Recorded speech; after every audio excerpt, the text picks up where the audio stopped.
আসসালামু আলাইকুম, আশা করি সবাই ভালো আছেন। আলহামদুলিল্লাহ আমরা ভালো আছি।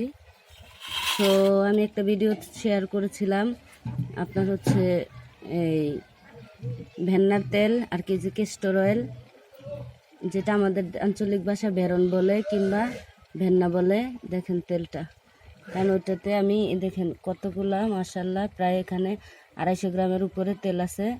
তো ওখানে আমি তেলটা অর্ধেকটা লোয়া হয়েছিল, কিন্তু হালকা পানি ছিল, সেই পানিটা পুরো তেলটা চাপার পরে আমি এই ভেন্নাটা এই যে আপনার এরকম করে জাল করে নিয়েছিলাম, ভেন্নাটা ছেঁচে।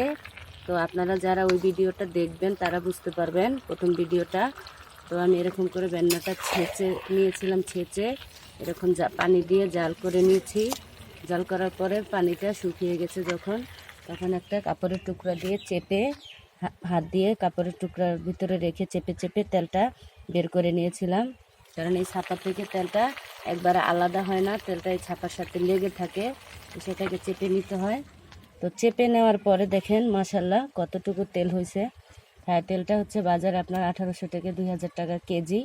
তো এটা আমরা বাংলাদেশের মানুষ খুব কম ব্যবহার করে, আর ইন্ডিয়াতে প্রচলিত, ইন্ডিয়ার মানুষ বেশি ব্যবহার করে।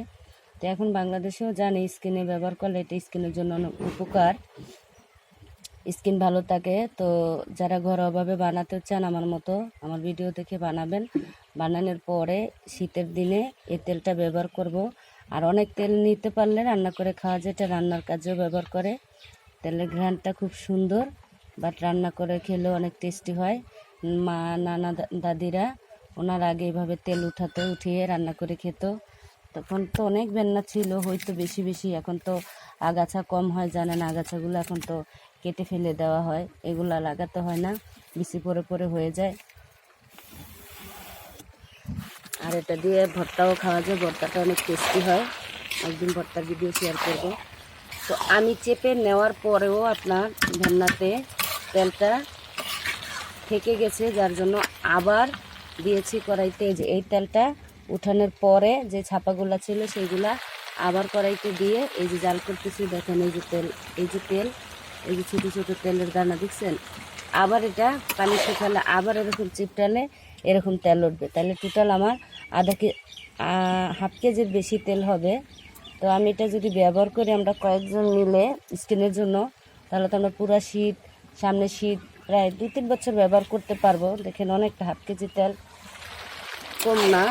এটা হচ্ছে আপনার মুখে, রাত্রেবেলা মুখে দিয়ে ঘুমালে আপনার হচ্ছে অনেক উপকার হয়। মুখটা, স্কিনটা সফট হয়, ডালগুলো নরম হয়। আর কি বলবো, হাতে টাতে দিলে তো লোশন গ্লিসারিন ব্যবহার করা লাগে না। এই জন্য আমি এটা কষ্ট করে সংরক্ষণ করতেছিলাম। কষ্ট করে নেওয়া ভাই, নিতে একটু তো কষ্ট হয়ই। তো এখন এই যে তেলটা ছাকা লাগবে আবার। তেলটা যখন পানি থেকে শুকাইছে একবারে, এই যে দেখেন খুব সুন্দর, দেখছেন একবারে ফ্রেশ। আর হ্যাঁ, অনেকের ভিডিওতে আপনার তেলটা সাদা হয়। সাদা হওয়ার কারণ হচ্ছে যে তেল, যে কোনো জিনিস সাদা করার জন্য কী জন্য একটা ব্যবহার করা হয়, ওটা তো আমি নাম জানি না। ওইটা ওনারা হয়তো বা ব্যবহার করে, না হয় সাদা কোনোভাবেই সম্ভব না। কারণ এটা বাঁচতে বাঁচতে যে জিনিসটা উঠে সেটা ফ্রেশ বাজারের মতো হয় না। কারণ মেশিন দিয়ে যেটা নেয় ওইটা সাদা হয়, আর যেটা আপনি ভেজে প্রাকৃতিকভাবে হাতে নেবেন সেটা আসলে দোকানের মতো হওয়া সম্ভব না, একটু লাল হবে। তো সমস্যা নেই, বাসায় যেহেতু বানাইছি লাল হলে সমস্যা নেই, আমি স্কিনে ব্যবহার করব। আবার মাঝে মাঝে রান্না করে খাওয়া যাবে কোনো রেসিপি বানালে। এইটা আমার অর্ধেকটা তেল হয়েছে, এখান থেকে আমার অর্ধেকটা তেল উঠবে।